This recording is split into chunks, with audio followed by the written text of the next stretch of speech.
Pakistan of firing rockets that hit civilian homes and a university. باران هم شهید کړی.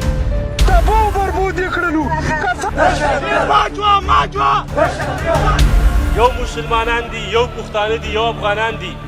دا بشر چرته وده دي، چرته خاموش دي.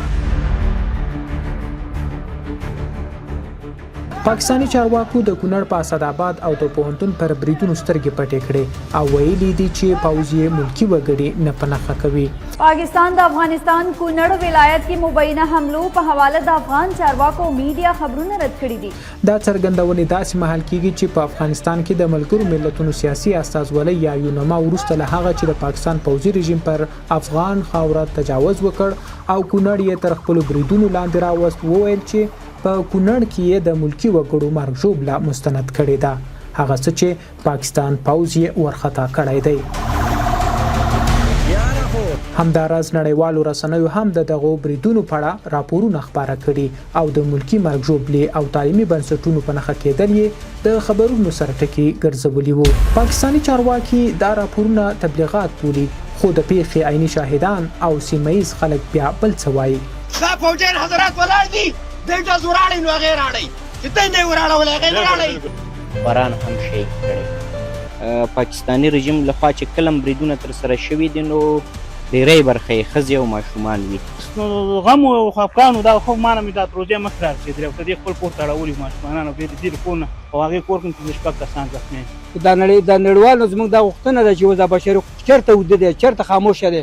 دا د غږ اوچت دي که نه چې وروره ولې دا ماشومان تاسو ولئ. پاکستان ظالم وحشي رژیم د کونړ مرکز اسداباد او خواوشا سیمو باندې د ولسي وګړو په استوګنځایونو او کورونو باندې بېدریغه مرمۍ وراوړي چې تر دې دمه اسداباد ولایتونو کې ته 15 نفره زخمیان راغلي او 3 نفره شهیدان لرو.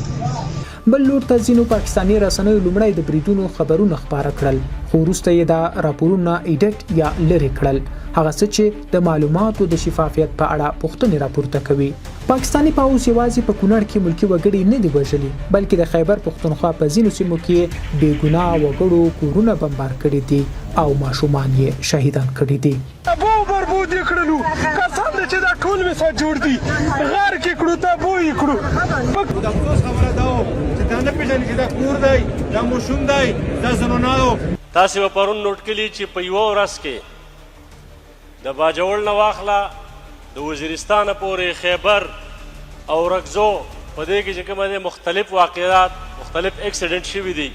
دې خوا د ډیورنډ د کرښې او د ډیورنډ د کرښې اخوا چې کومه دی عام سیویلین چې کوم دی دا ټارګېټ کېږي، هغه چې کومه دی په شهادتونو رسېږي.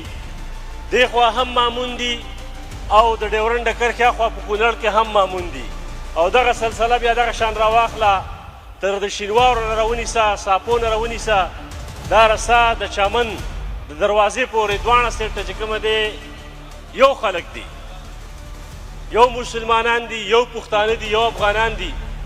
د پاکستان لخوا د بریدونو ردول او د نړیوالو بنسټونو مستند راپورونه د حقیقت پر سر متضاد تصویر وړاندې کوي، خو تر ټولو لویه بیه یې ملکی وګړي پرې کوي.